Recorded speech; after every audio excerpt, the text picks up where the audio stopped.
तो प्यारे बच्चों, आज हम सीखेंगे कि किस तरह से हम अपनी ओएमआर शीट को हमें फिलअप करना है। तो ओएमआर शीट को फिलअप करने के लिए सबसे पहले हमें ये बात समझनी पड़ेगी कि हमारा जो लेफ्ट हैंड साइड पे ओएमआर का पोर्शन है वो प्री फिल्ड होगा। यानी कि आपका रोल नंबर वर्ड्स में लिखा हुआ होगा, नंबर्स में लिखा होगा, डेट लिखा हुआ होगा, आपका सेंटर नंबर पहले से लिखा होगा, सब्जेक्ट का नाम, आपका नाम, आपके फादर्स का name and school code and name पहले से ओएमआर शीट पर लिखा हुआ होगा। इसमें आपने कुछ भी नहीं लिखना है। अब लिखना क्या क्या है ये भी सीखना पड़ेगा। हमें लिखना है हमारे क्वेश्चन पेपर में, अगर हम ओएमआर शीट का राइट हैंड साइड का पोर्शन देखें तो यहाँ पे लिखा हुआ है क्वेश्चन पेपर कोड। तो आपको जो क्वेश्चन पेपर मिलेगा उसका कोड जो है आपने इसमें लिख देना है पूरा एग्जैक्टली। जैसे कि आपका 0501/4 है तो आपने ऐसे ही फिलअप करना है। 050 पहले से डला हुआ है, 1 फिर ऑब्लिक फिर 4 हम इसमें फिलअप कर देंगे। अब ये रॉन्ग मेथड और करेक्ट मेथड भी आपने ध्यान से देखना है कि आपने अपने ओवल को ऐसे टिक नहीं मारना, डार्क करने के बाद टिक नहीं मारना, बस अपने ओवल को कंप्लीटली आपने डार्क करना है। यानी कि आपने एक क्वेश्चन में एक से ज्यादा ओवल को डार्क नहीं करना है और ओवल को डार्क भी पूरा कंप्लीटली डार्क करना है। ऐसा नहीं जैसे क्वेश्चन नंबर 7 में यहां पर आधा आपने डार्क कर दिया, या क्वेश्चन नंबर 8 में एक थोड़ा सा डार्क कर दिया और डी को पूरा डार्क कर दिया। अगर आपने दो ओवल्स को डार्क कर रहे हैं तो ये रॉन्ग मेथड माना जाता है। लेकिन अब इससे भी ज्यादा इंपॉर्टेंट चीज जो है वो ये है प्यारे बच्चों कि हमें सबसे लास्ट में जो स्टेटमेंट लिखा होगा, I confirm that all the particular given above are correct, ये आपने अपनी हैंडराइटिंग से लिखना है और फिर आपने उस पर साइन कर देना है। और इस ओएमआर शीट को भरने के लिए या तो आप ब्लू बॉल पेन का यूज करेंगे या ब्लैक बॉल पेन का यूज करेंगे। पेंसिल आपने यूज नहीं करनी। अगर पेंसिल आपने यूज कर ली तो वो अनफेयर मींस में काउंट होगा। यानी पेंसिल का यूज करना हाईली प्रोहिबिटेड है। पेंसिल यूज करना अनफेयर मींस में काउंट होगा, यानी कि आप चीटिंग कर रहे हैं और सीबीएसई में चीटिंग करने वाले बच्चों को पनिश किया जाता है।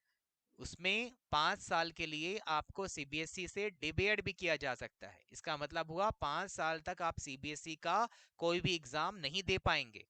तो ये बात आप ध्यान रखिएगा। अब हमारी ओएमआर शीट जो है इसमें हर एक क्वेश्चन के सामने 4 ओवल्स हमें दिए होंगे अपने रेस्पॉन्स को डार्क करने के लिए। उसके साथ में एक स्क्वायर बॉक्स भी दिया हुआ है और उसके साथ में एक और सर्कल दिया हुआ है जिसमें नंबरिंग लिखा हुआ है। तो सबसे पहले बच्चों आपने जितने भी क्वेश्चन अटेम्प्ट करने हैं उन सभी क्वेश्चन के ओवल्स कॉरस्पॉन्डिंग ओवल्स को आप डार्क कर लीजिए। यानी मान लीजिए आपने क्वेश्चन नंबर 1 में आपने ये देखा सॉल्व करने के बाद कि 1 में आपका एक ऑप्शन सी आपका करेक्ट है तो सी को आप डार्क कर लीजिए। क्वेश्चन नंबर 2 में आपने देखा ए करेक्ट है तो ए के ओवल को डार्क कर लीजिए। यानी कहने का मतलब ये है कि आपने सबसे पहले अपने ओवल्स को आप डार्क कर लीजिए जो भी आपको लग रहे हैं। और ये डार्क भी कितने करने हैं, मान लो आपका पेपर 3 सेक्शन में डिवाइडेड है, ए बी एंड सी, और ए क्वेश्चन में ए सेक्शन में आपने 20 में से 16 क्वेश्चन अटेम्प्ट करने हैं।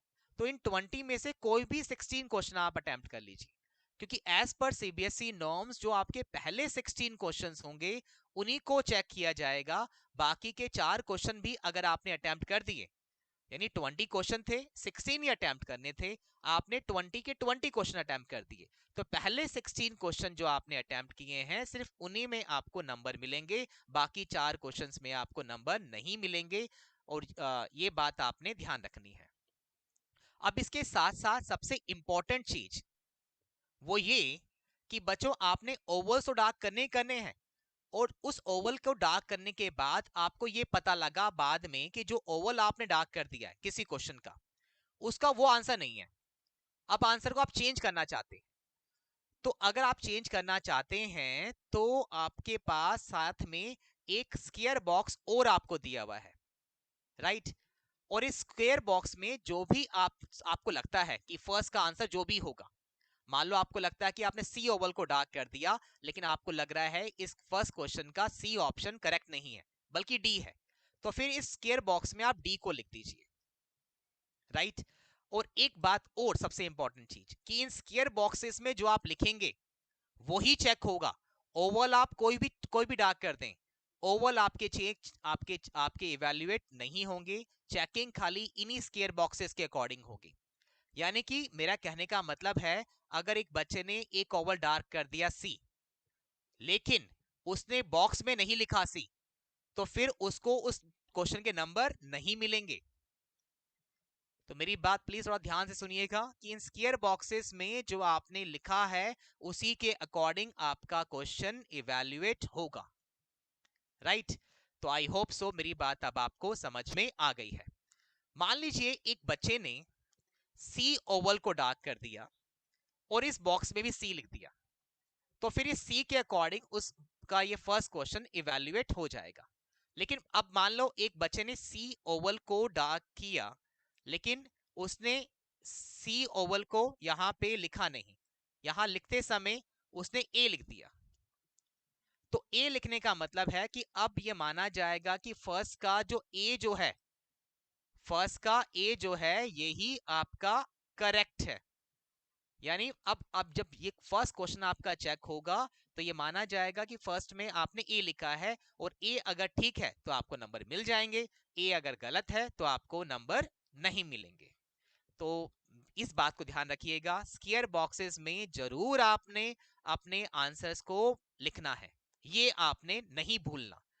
ओवल आपके डार्क हो या ना हो उससे कोई फर्क इतना नहीं पड़ता, लेकिन आपने स्क्वायर बॉक्सेस में जरूर अपने आंसर्स को लिखना है। तो मान लीजिए एक बच्चे ने सी ओवल को डार्क किया लेकिन लिख दिया ए, तो अब ये माना जाएगा कि फर्स्ट क्वेश्चन में जो उसने ए लिखा है यही इस बच्चे का रेस्पॉन्स है, और इसी के अकॉर्डिंग उस बच्चे का ये क्वेश्चन इवैल्यूएट होगा। अगर ये फर्स्ट का ए ठीक था तो बच्चे को नंबर मिल जाएंगे, अगर ए गलत था तो बच्चे को नंबर नहीं मिलेंगे।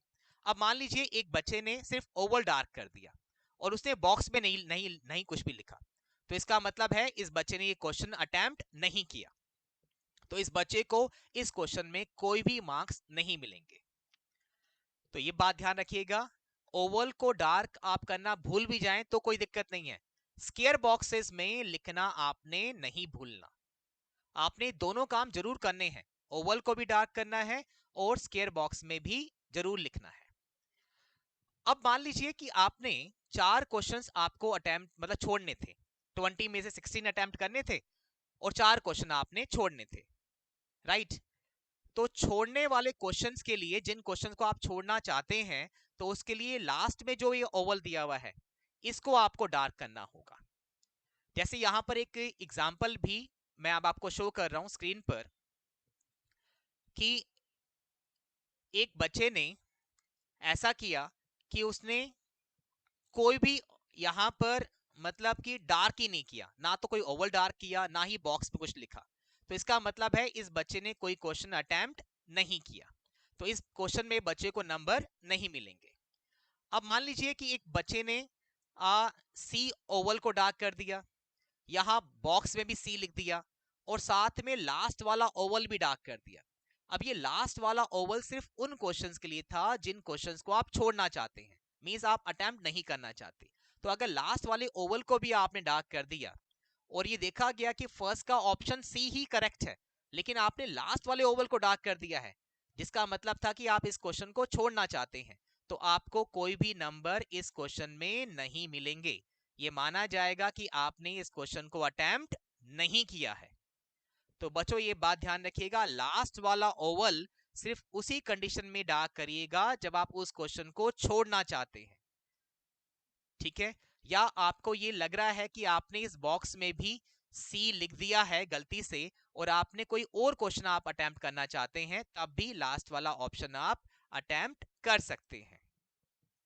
तो आई होप सो ये सारी बातें आपको समझ में आ गई हैं। बस इसी के साथ अब हम इस सेशन को अब यहां पर खत्म करते हैं। We are ending our session hair.